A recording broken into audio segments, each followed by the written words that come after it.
روشی قاسم لگوری ناسنامه 135 سال تمنی تمام کرینه. خلکی کمالگه ها دوگریه لقضا شنگاله. پشتی هرشا داعش لکمپا کبرتول قضا سیمیله آکنجی بویه. بیراوه لچند ریدانان تهید. دمی کو هزه که بسروان داگرتی و مالین وان تالان کرین. لی نزانید چه دم بو؟ تنوید زانید که هشتا تمنوی دنافبره 8 حتی 10 سالیه دا بو. خوانیت خوددان هنا خوار هنا نخوار گوالوید هادن سروده گرتن. اب کی این سرمده گریه ما چوب کی گریه ولا قربا کرنما. دور سی میری گرتن الموان باش شر.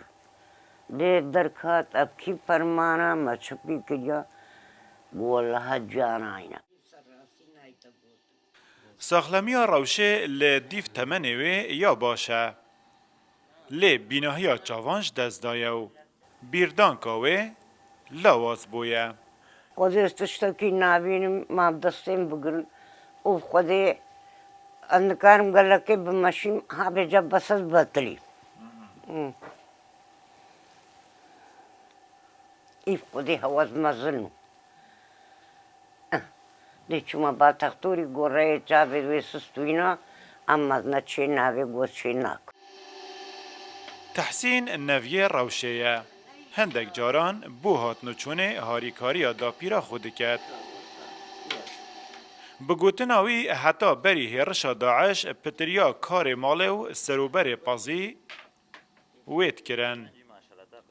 لی پشتی هاتین کمپه بیردان کاوه لاواز بویو ساخلمی آویجی جهندک آلیاون تک چویه. ودي داير روشي تعمل شنقالي بون قندي خبون ساعته باشون شولت كير شولي بازيت كير ساعته يقلقي باشو بس بشتي كم رفعين في فرماني ابراستيم هاتن كامبينا وهاتو چون شاكا كيمال فان كامبادا چادرن ساقينا شو شافت وي نمان شافت ويجي ضعيف وينا فكري ويجي نوكت برين الفان كامبيدا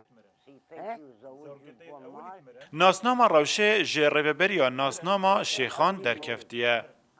جدایک بوناوه ایکی مها تیر مها سالا 1887 دو جاران هفجینی پیکینایه. دای روشه ده جیان خودا گلک ریدان به چاوین خودی تینه. گلک جی گهله بوینه.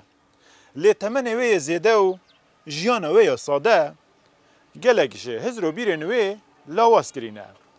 گلک جوان ریدانا لبیرینه. لی دم و جهن ریدانا به درستی نشه در برینه جه بکد. ایوب نصری روداو کمپا کبرتو